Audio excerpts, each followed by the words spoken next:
प्यारे बच्चों नमस्कार। हमने बताया था आपको कि आज हम एक नया चैप्टर पढ़ेंगे, तो वो है दो चरों वाला रैखिक समीकरण। दो चरों वाला रैखिक समीकरण ने अध्याय 4 है ना। तो आप इन्हें सबसे पहले हम इसके बारे में जान लें कि इस चैप्टर से कितने अंक का प्रश्न आने वाला है। तो कुल इसमें 11 अंक के प्रश्न आने वाले हैं। अब 11 अंक के प्रश्न कैसे आएंगे? एक अंक का यानी 3 प्रश्न आएगा, ऑब्जेक्टिव टाइप 3 प्रश्न है, सत्य सत्य में जोड़िए बना है ना, कहीं भी देगा। और 3 अंक का यानी एक प्रश्न आएगा 3 नंबर का रहेगा, और 5 अंक का एक प्रश्न रहेगा वो 5 नंबर का रहेगा। ऐसे कुल मिला के आपको इस चैप्टर से 11 अंकों का प्रश्न पूछा जाएगा, ठीक है ना। तो चलिए अपना चलते हैं कि दो चरों वाले रैखिक समीकरण क्या है।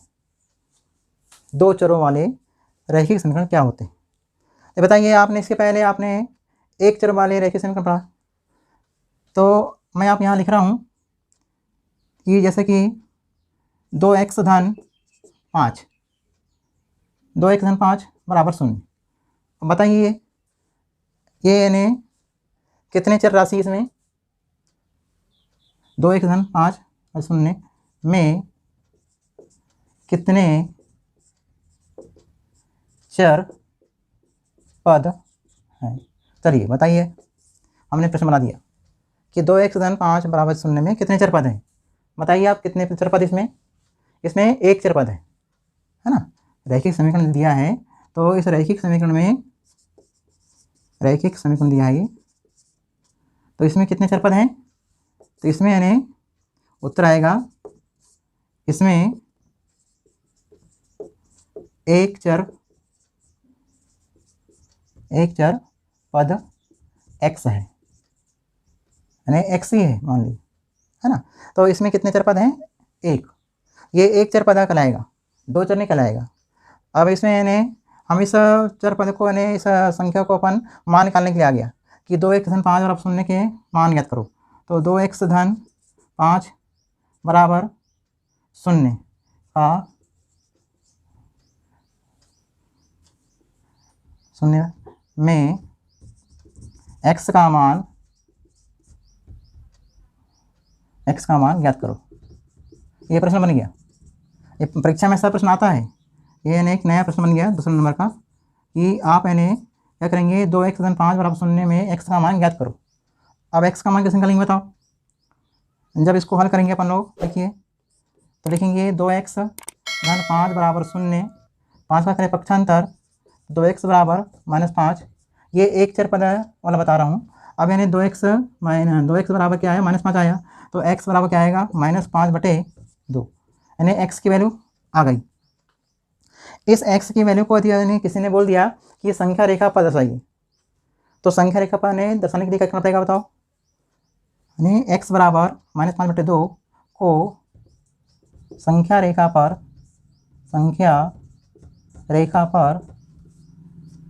दर्शाइए। कैसे दर्शाएंगे बताओ। x की जो वैल्यू आई इसको हमने संख्या रेखा पर दर्शाएंगे, तो संख्या रेखा बनाएंगे सीधी, और यहाँ लिखेंगे 0। इधर पे 0 के दाईं ओर संख्या यानी क्या होती है? धनात्मक होती है, और 0 के बाईं ओर क्या होती है? माइनस होती है ना, माइनस।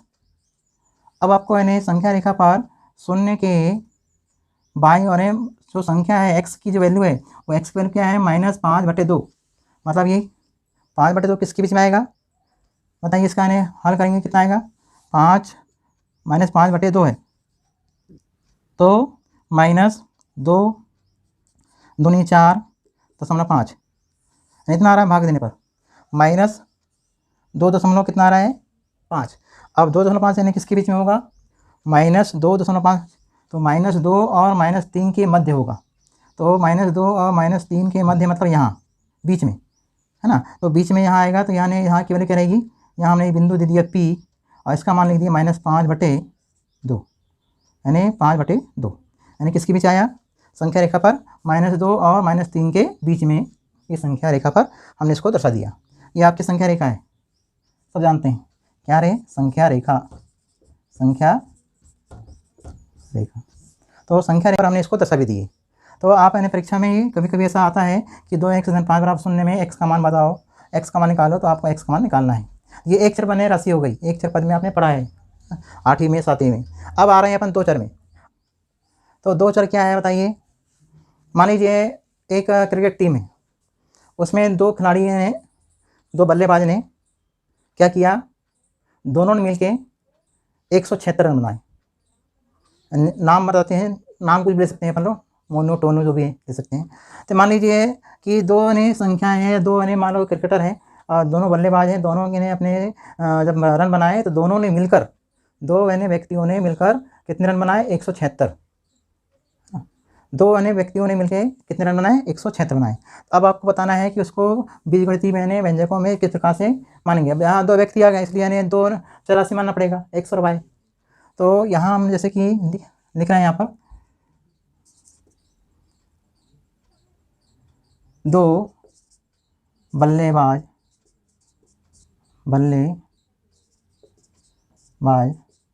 ने मिलकर, दो बल्लेबाज ने मिलकर 176 रन बनाए, 176 रन बनाए। अब दो बल्लेबाज ने कौन हो गया, मान लीजिए हमने एक नाम ले लिया, कोई भी एक बल्लेबाज x, दूसरा बल्लेबाज y, या फिर ने दो नाम ले लीजिए, मोनू है या फिर राम है, श्याम है, कोई भी ले सकते हैं नाम अपन लोग। तो यहाँ पर इन्हें दो बल्लेबाज मिलकर बना रहे हैं रन। तो यहाँ हम इसको किस प्रकार से करेंगे, माना पहले बल्लेबाज ने x रन बनाए और दूसरे बल्लेबाज ने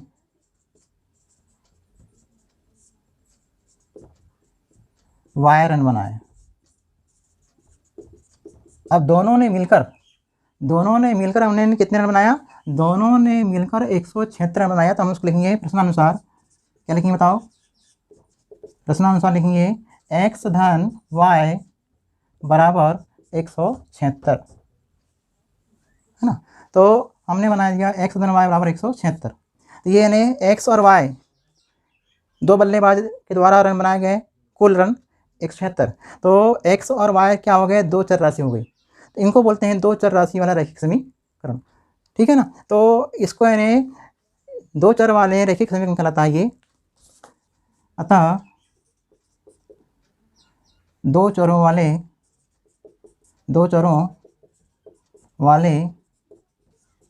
रैखिक समीकरण ax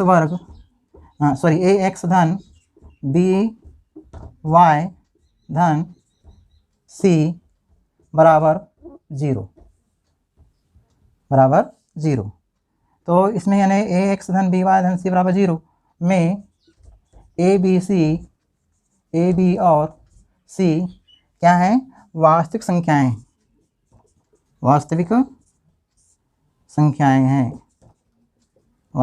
हैं। तो ये यानी रैखिक समीकरण जो दिया गया है ax धन by धन c बराबर 0, ये इसका एक रूप है। तो इस रूप से अपन ने abc क्या है, abc इसकी वास्तविक संख्याएं हैं, ठीक है ना। तो अपन ने इस प्रकार से दो चरों वाले रैखिक समीकरण क्या होते हैं, जिनमें दो चर राशियाँ आपको दिखाई देती है x और y के रूप में, तो आप चलिए अपन चलते हैं प्रश्नावली 4.1 पर। चलिए प्रश्नावली 4.1 के प्रश्न में आते हैं अपन लोग।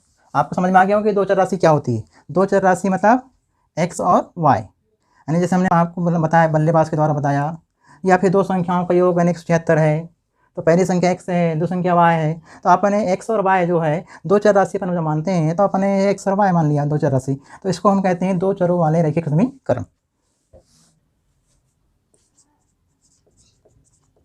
प्रश्नावली 4.1 का पहला प्रश्न, देखिए पहला प्रश्न क्या कह रहा है, एक नोटबुक की कीमत एक कलम की कीमत से 2 गुनी है। इस कथन को निरूपित करने के लिए दो चरों वाले एक रैखिक समीकरण लिखिए। ठीक है ना। अब यानी रैखिक समीकरण मानने आपको मानना है, लिखना है तो दो चर में लिखना है, क्योंकि यहाँ दो नाम आए हैं, एक है नोटबुक और दूसरी है कलम। तो यहाँ हम लिखेंगे हल माना एक नोटबुक की कीमत बराबर x रुपये। हमने जो नोटबुक है उसकी कीमत को x मान लिया, और एक कलम की कीमत को मान लिया अपने y रुपये मान लिया। ठीक है, दो चीज़ हो गई। हमने नोटबुक की कीमत को x माना और कलम की कीमत को y माना। अब प्रश्नानुसार हम उसको दो चरों वाले एक रैखिक समीकरण में लिखना है। तो यहाँ लिखेंगे प्रश्नानुसार नोटबुक की कीमत कलम की कीमत से दो गुनी। तो प्रश्नानुसार x जो है वो किसके दुगनी के बराबर है? कलम के कीमत की दुगने के बराबर। ठीक है ना। तो x बराबर 2y। तो आपको ये नहीं इतना ही बनाना है। इस प्रश्न को दो चरों वाले रैखिक समीकरण में लिखना है। तो ये हमने इसको लिख दिया, दो चरों वाले। ठीक है ना। अब यानी प्रश्न नंबर 2, दूसरा प्रश्न लिखा है निम्नलिखित रैखिक समीकरण को ax धन by धन c बराबर 0 के रूप में व्यक्त कीजिए। यहाँ समझना है, आपको ध्यान से समझना है कि इस रूप में आपको इसको दिए गए सवाल प्रश्न को आपको व्यक्त करना है, और इस व्यक्त करने के बाद ABC के मान, प्रत्येक स्थिति में ABC के मान बताइए बोलते हैं, है ना। तो सबसे पहले हम क्या करेंगे, यहाँ हल, पहला प्रश्न लिखा है हमने पहले लिख दिया 2x धन 3y बराबर 9.35 पे बार, है ना। अब नहीं क्या करेंगे अपन लोग, 2x धन 3y, तो सबसे पहले हम इस प्रश्न को इस रूप में यानी व्यक्त करेंगे ax धन by धन c बराबर 0। यानी मतलब है कि जो बराबर के बाद जो लिखा है संख्या अचर राशि उसको लाएंगे हम बाएं तरफ और यहाँ 0 लिखेंगे। तो अपन क्या लिखेंगे, हल दिया है, क्या लिखेंगे, 2x धन 3y बराबर 9.35 पे बार। अब इसको करेंगे पक्षांतर। क्यों करेंगे पक्षांतर, हमको ax धन by धन c बराबर 0 के रूप में व्यक्त करना है। तो 2x धन 3y जब हमने इसको उधर लाएंगे तो माइनस आएगा 9.35 पे बार। अब हमें बराबर क्या आएगा, 0। अब देखिए आपका सवाल ने उस रूप में आ गया, 0 के रूप में आ गया, बराबर में 0 दिया है मतलब 0 के रूप में आ गया। यानी आपको यानी अतः ax धन by धन c बराबर 0 से तुलना करने पर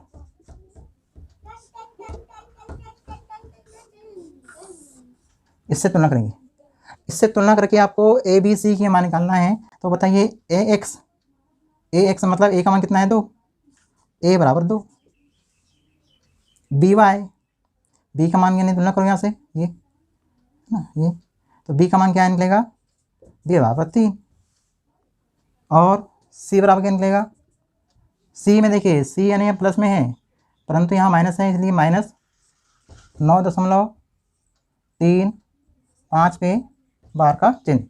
तो इस प्रकार से यानी आंसर आ गया, ये आंसर नहीं आपका आ गया। आपको तुलना करना है बस ऐसा।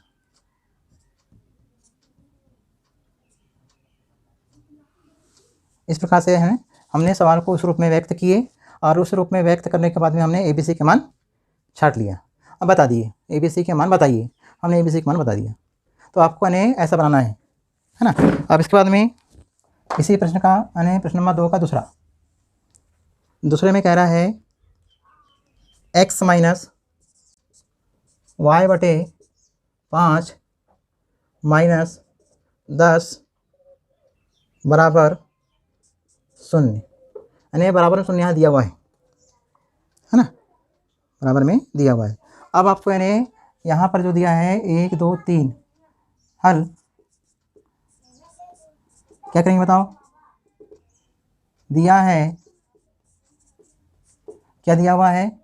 x माइनस वाई बटे 5 माइनस 10 बराबर 0। अब इन्हें आपको इसका इन्हें देखना है कि y बटे 5 लिखा है, तो y बटे 5 को हम क्या लिख सकते हैं बताओ? हम इसको इस रूप में, यानी यहाँ 1 छिपा हुआ है ना, तो 1x माइनस 1/5 गुणित y, हम इसको ऐसा लिख सकते हैं, है ना, ऐसा लिख सकते हैं, और माइनस 10 बराबर 0। ये आपका यानी सही रूप हो गया, यानी इससे तुलना करते बन जाएगा आपको। अतः ax धन by धन c बराबर 0, ये से तुलना करने पर, से तुलना करने पर, जब हम तुलना करेंगे यहाँ पर तो क्या होगा बताओ? a की वैल्यू कितनी आएगी? a की वैल्यू क्या आएगा? a का मान 1, a बराबर 1। b की वैल्यू बताओ? b की वैल्यू क्या आएगी? माइनस, क्योंकि प्लस है ये, तो प्लस है और ये माइनस है, तो यहाँ माइनस आएगा, तो b की वैल्यू आएगी माइनस 1/5। और c की वैल्यू कितनी आएगी? c की वैल्यू मैंने माइनस दिया है, इसलिए माइनस 10। तो ये आपके यानी ए बी सी के मान आपको निकालना था। तो ए बी सी के मान आपको यानी इस प्रकार से तुलना करके निकालना है। आपको यानी जो दिया गया समीकरण है, उस समीकरण को आप यानी a x plus b y plus c के रूप में पहले व्यक्त करना है, और व्यक्त करने के बाद उसमें ए बी सी के मान को निकालना है, बस। अब यानी ये हो गया प्रश्न दूसरा, हो गया दूसरे का दूसरा। आप दूसरे का तीसरा देखते हैं। तो तीसरे में क्या लिखा देखिए, माइनस 2x धन 3y बराबर 6, ये आपका यानी तीसरा दिया है। हाँ, यानी सभी सवालों को आपको नहीं, ऐसा नहीं है ज़रूरी कि ये जो प्रश्न दिया है इनमें अंकों को बदल सकते हैं हम। परीक्षा में जो अंक हैं या चिन्ह हैं इनको हम बदल सकते हैं, परंतु आपको इन्हें बदल भी गया, मान लो परीक्षा में हमने इनको बदल दिया, तो आप यानी इससे तुलना करना है आपको, पहले इस रूप में जमाना है। ये जो प्रश्न दिया है इस प्रश्न को पहले इस रूप में जमाना है, ए एक्स धन बी वाई धन सी बराबर 0 के रूप में इसको पहले क्या करना है? व्यक्त करना है, और व्यक्त करने के बाद ए बी सी मान निकालना है ना। अब देखिए हम इसको हल कर रहे हैं, हल। अब माइनस 2x आया धन 3y और बराबर 6 दिया है ना। अब इस 6 को लाएंगे बाएं तरफ, जब 6 बाएं तरफ आएगा तो हो जाएगा माइनस, क्योंकि प्लस में है, तो माइनस 2x धन 3y माइनस 6 बराबर 0। देखिए आपका यानी उस रूप में आ गया, किस रूप में आ गया? रैखिक समीकरण जो है ए एक्स धन बी वाई धन सी बराबर 0, तो 0 के रूप में आ गया। अतः परीक्षा में आप ऐसे बनाएंगे सबको, ए एक्स धन बी वाई धन सी बराबर 0, ये जो आपका यानी फॉर्मेट है, इस से तुलना करते हैं। तुलना करने पर आप इन्हें ए बी सी के मान निकाल लेंगे। तो ए का मान क्या निकलेगा बताइए? उत्तर में ए का मान आएगा ए बराबर -2 है ना, -2 है ही पहला पद। बी बराबर क्या आएगा? 3 है ना, प्लस में है, और सी बराबर कितना आएगा? -6। तो आपका ना ए बी सी की जो मान है ये आंसर आ गए। तो आपको इन्हें कुछ नहीं करना है, यहाँ पर हैं जो सवाल दिए हैं 1 2 3 4 5 6 7 सवाल दिए हैं, इन 7 सवालों को आप इन्हें इस प्रकार से हल करेंगे। पहले इन्हें ए एक्स धन बी वाई धन सी बराबर 0 के रूप में इस दिए गए प्रश्न को व्यक्त करना है, और व्यक्त करने के बाद आने ए बी सी के मान की तुलना करना है, बस। इतना सरल प्रश्न दिया गया है। तो आपको इन्हें यहाँ के बाकी प्रश्न जो हैं ये आप बनाएंगे होमवर्क में, ठीक है ना। हमने 3 4 छोड़ दिया आपके लिए बनाने के लिए। कल पढ़ेंगे प्रश्न वाली 4.2। आज इन्हें इतने पढ़ेंगे। Thank you.